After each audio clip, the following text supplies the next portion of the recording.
Eu sou Sabrina Fernando, locutora e repórter desta estação emissora, é a Rádio Comunitária de Ribal, na província de Nampula.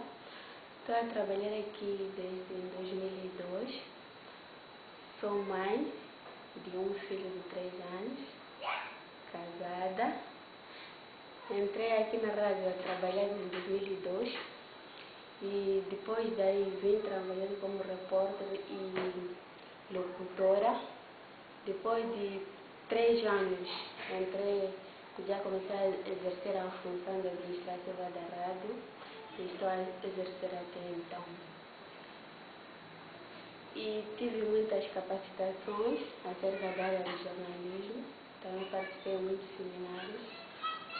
Só tive um pouco de pouca informação também na área de informática, mas já estou a tentar entrar nesta área quase há 2 meses.